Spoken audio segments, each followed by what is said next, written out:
បងប្អូនទាំងអស់គ្នាលោកនាយករដ្ឋមន្ត្រីថៃអនុទីនច័ន្ទវរៈគុលក្រោយពេលដែលគេបានជួបជាមួយនឹងលោកស៊ីជីនពីងនៅថ្ងៃទី17ខែកក្កដាកន្លងទៅនេះរួចហើយគេបាននិយាយគេថាគ្រឿងយុទ្ធឧបករណ៍ដែលចិនបានផ្ដល់មកឲ្យកម្ពុជាប្រទេសកម្ពុជានឹងមិនត្រូវបានប្រើប្រាស់ប្រឆាំងនឹងប្រទេសថៃឡើយលោកអនុទីនបាននិយាយថាបញ្ហារថក្រោះផលិតនៅប្រទេសចិនដែលដឹកជញ្ជូនមកកម្ពុជានាពេលកន្លងមកនោះត្រូវបានពិភាក្សាក្នុងអំឡុងពេលកិច្ចប្រជុំដោយទីក្រុងប៉េកាំងបានពន្យល់ថាការបញ្ជាទិញនេះត្រូវបានធ្វើឡើងមុនពេលមានភាពតានតឹងថ្មីរវាងប្រទេសកម្ពុជានិងប្រទេសថៃទៅទៀតបងប្អូនទាំងអស់គ្នានេះគឺជាព័ត៌មានដែលចុះផ្សាយដោយកាសែតខៅសតរបស់ប្រទេសសៀមអ្វីដែលខ្ញុំចង់និយាយនៅទីនេះនោះគឺប្រទេសសៀមនៅតែមានការភ័យខ្លាចប្រទេសសៀមនៅតែលើករឿងនេះយកមកជជែកឬក៏បង្ហោះបង្ហាញនៅលើ Facebook ឬក៏បណ្ដាញសង្គមផ្សេងៗជាបន្តបន្ទាប់ដោយមិនចប់មិនហើយទេ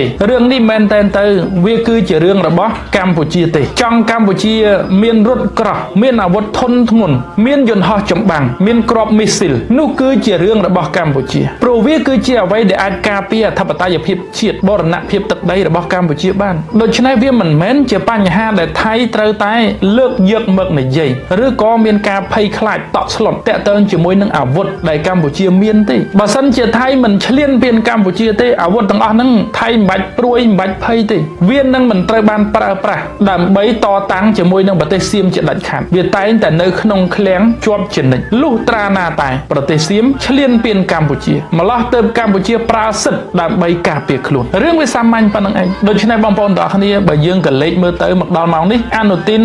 ឬក៏ប្រទេសថៃនៅតែមានការព្រួយបារម្ភតាក់ទងជាមួយនឹងអាវុធអ្វីខ្លះដែលកម្ពុជាមាននៅក្នុងដៃក្នុងពេលបច្ចុប្បន្ននៅតែមានការខ្វល់ខ្វាយរហូតដល់ថ្នាក់ទៅនិយាយជាមួយនឹងអ្នកផលិតទៅទៀតថាមិនត្រូវឲ្យកម្ពុជាប្រើប្រាស់អាវុធទាំងអស់ហ្នឹងដើម្បីទប់ទល់ជាមួយថៃទេវាដល់ថ្នាក់ហ្នឹងបងប្អូនណាគេមានអីមានទៅសំខាន់យើងនេះយើងជាមនុស្សខូចឬយ៉ាងម៉េចបើយើងត្រឹមត្រូវអត់គួរណាខ្លាចគេទេព្រោះគេនឹងមិននៅសុកទាញរត់ក្រោះទាញកំភ្លើងទាំងអស់ហ្នឹងទៅបាញ់យើងអត់ទេព្រោះប្រទេសមួយឬក៏សកលលោកតែងតែមានច្បាប់ដែលត្រូវបានកំណត់ឲ្យប្រទេសទាំងអស់ហ្នឹងអនុវត្តតាមមិនមែនសុកគេទៅបាញ់អ្នកឯងអត់ទេលុះត្រាតែអ្នកឯងបំពានច្បាប់អន្តរជាតិឬក៏ឈ្លានពានគេទើបគេប្រើសិទ្ធិការពារខ្លួនរឿងវាមានប៉ុណ្្នឹងឯងបងប្អូនអរគុណបងប្អូនជម្រាបលា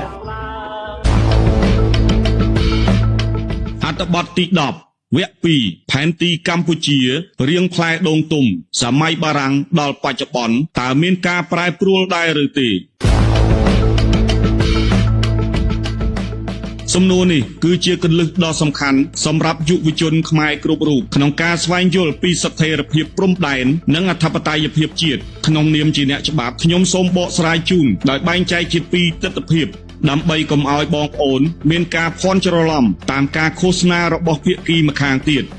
1. ទិដ្ឋភាពច្បាប់ផែនទីកម្ពុជាមិនមានការផ្លាស់ប្ដូរឡើយក្នុងច្បាប់អន្តរជាតិផែនទីដែលត្រូវបានទទួលស្គាល់ដោយសកលគឺរក្សាទ្រង់ទ្រាយដើមដែលបន្សល់ទុកពីសម័យអាណានិគមបារាំងគោលការណ៍ UT Posiditis Juris មូលដ្ឋានច្បាប់ខ្សែបន្ទាត់ព្រំដែនខ្សែបន្ទាត់ព្រំដែនដែលកំណត់ក្នុងសន្ធិសញ្ញានិងអនុសញ្ញាឆ្នាំ1904ដល់ឆ្នាំ1907រវាងបារាំងនិងសៀមគឺជាមរតកផែនទីតែមួយគត់ដែលកម្ពុជាប្រើប្រាស់តាំងពីទទួលបានឯករាជ្យឆ្នាំ1953រហូតមកដល់បច្ចុប្បន្នការបញ្ជាក់ដោយតុលាការអន្តរជាតិ ICJ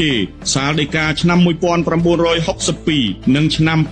2013សុទ្ធតែសម្រេចផ្អែកលើផែនទីឧបសម្ព័ន្ធលេខ1 ELNEC One Map នេះមានន័យថាក្នុងក្រសែភ្នែកពិភពលោកផែនទីយើងមានស្ថិរភាពជាអមតៈមិនអាចកែប្រែបានឡើយ 2. ទិដ្ឋភាពបច្ចេកទេសការធ្វើឲ្យកាន់តែច្បាស់ Demarcation ទោះបីជាខ្សែបន្ទាត់ក្នុងផែនទីមិនប្ដូរប៉ុន្តែសកម្មភាពលើដីជាក់ស្ដែងមានការវិវត្តដើម្បីភាពសុក្រឹតការបោះបង្គោលព្រំដែននេះមិនមែនជាការបដូរផែនទីទេប៉ុន្តែជាការផ្ទៀងផ្ទាត់ផែនទីលើក្រដាសមកដាក់លើដីជាក់ស្ដែងតាមរយៈការចរចាជាមួយប្រទេសជិតខាងវៀតណាមឡាវនិងថៃការប្រើប្រាស់បច្ចេកទេសទំនើបបច្ចុប្បន្នយើងប្រើប្រាស់ប្រព័ន្ធ GPS និងខ្នាត UTM ដើម្បីឲ្យការកំណត់បង្គោលមានភាពច្បាស់ 100% ប៉ុន្តែវានៅតែផ្អែកលើមូលដ្ឋានខ្សែបន្ទាត់ចាស់ពីសម័យបារាំងដដែល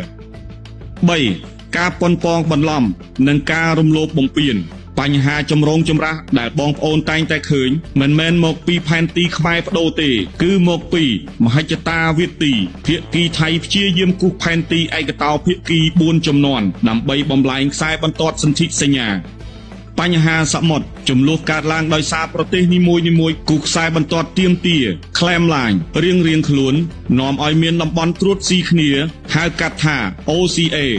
សរុបសេចក្តីមកផែនទីរៀងផ្លែដូងទុំដែលយើងប្រើប្រាស់រាល់ថ្ងៃគឺជាអាវុធកតេយុទ្ធដែលធ្វើឲ្យយើងឈ្នះក្តីនៅតុលាការអន្តរជាតិជានិច្ចកម្ពុជាមិនដែលកែប្រែផែនទីខ្លួនឯងឡើយយើងគ្រាន់តែការពារនៅអ្វីដែលជារបស់យើងតាំងពីដើមមកតែប៉ុណ្ណោះ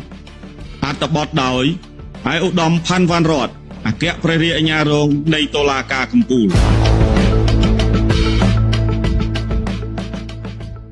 បងប្អូនជួយចុចសញ្ញាបេះដូងម្នាក់មួយជូនលោកប្រធានាធិបតីស៊ីជីនពីងមកបងប្អូនណាដោយសារមានព័ត៌មានចេះបងប្អូនម្សិលមិញហ្នឹងខាងលោកអនុទានហ្នឹងបានទៅជួបជាមួយនឹងលោកប្រធានាធិបតីស៊ីជីនពីងហើយបានដាក់សំណើមួយថាសូមឲ្យលោកស៊ីជីនពីងហ្នឹងប្រាប់ទៅខាងភាគីកម្ពុជាកុំឲ្យយករថក្រោតដែលទិញពីចិនហ្នឹងទៅបាញ់សៀមចេះតែមានហ្មងអើយហើយដល់មិនអត់បងប្អូនលោកប្រធានាធិបតីលោកឆ្លើយយ៉ាងស្រទន់ថាការទិញរថក្រោតនោះគឺបានចរចាគ្នាតាំងពីមុនសង្គ្រាមមកម្លេះហើយកម្ពុជាទិញទៅគឺដើម្បីការពារអធិបតេយ្យភាពរបស់កម្ពុជាអញ្ចឹងប្រសិនបើមានប្រទេសណាឈ្លានពានកម្ពុជាប្រើទៅនឹងជាការឆ្លើយតបរបស់លោកប្រធានាធិបតីស៊ីជីនពីងហើយអញ្ចឹងវាសមមុខវាហ្មងណាអត់ចេះខ្មាស់គេទេគេទិញមកគេទិញការពារប្រទេសណាហើយមិនប្រងឲ្យយករថក្រោមទៅដាក់សារមន្ទីរហើយបើពួកអស់ឯងនឹងមកឈ្លានពានគេអូយអញចេះតែធ្វើយុរដ្ឋមន្ត្រីការដាងប់ហ្មងហើយប្រហែលថ្ងៃមុនហ្នឹងលោកភុងគិតកែវហ្នឹងដែលជារដ្ឋមន្ត្រីការបរទេសរបស់ថៃហ្នឹងបានអះអាងប្រាប់អ្នកកសែតថាការទិញរបស់កម្ពុជាហ្នឹងតាំងពីមុនសង្គ្រាមមកម្លេះហើយឥឡូវទៅជារំលឹកអារឿងហ្នឹងទៅជាមួយលោកស៊ីជីនពីងទៀតដល់ពេលលោកស៊ីជីនពីងឆ្លើយអញ្ចឹងបានសមមុខអាខ្ទីនរឿងអាសូវពុករលួយដល់កក្រៅមួយនៅក្នុងប្រទេសថៃកំពុងក្លាយជាប្រធានបទដ៏ក្តៅកគុកបន្ទាប់ពីអាជ្ញាធរបានរកឃើញភស្តុតាងនៃការសូកប៉ាន់ដើម្បីចូលបម្រើការងាររដ្ឋនិងការដំឡើងឋានន្តរស័ក្តិដែលអាចឈានទៅដល់ការផ្អាកការងាររបស់មន្ត្រីរាជការរាប់ពាន់នាក់យោងតាមសេចក្តីរាយការណ៍សារព័ត៌មានពី Channel Asia ចុះផ្សាយកាលពីថ្ងៃទី16ខែកក្កដាឆ្នាំ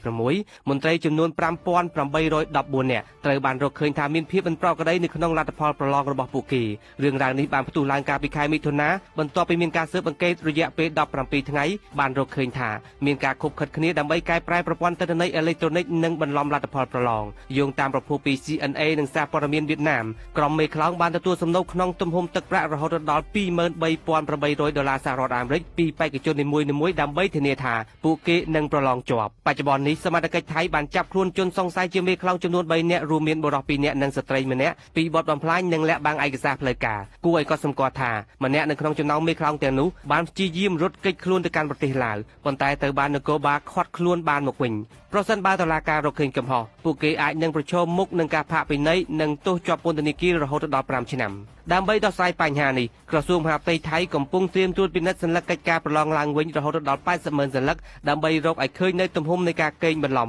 មន្ត្រីដែលជាប់ពាក់ព័ន្ធទាំងអស់អាចនឹងត្រូវប្រឈមមុខនឹងការបញ្ឈរជើងជាបណ្ដោះអាសន្នដើម្បីរងចាំការសម្រេចពីគណៈកម្មការវិន័យនេះគឺជាករណីដ៏កម្រមួយដែលមន្ត្រីរាជការថៃក្នុងចំនួនច្រើនបែបនេះមានការពាក់ព័ន្ធទៅនឹងសំណុំរឿងអាស្រូវពុករលួយនៅក្នុងករណីតែមួយយ៉ាងដូចនេះ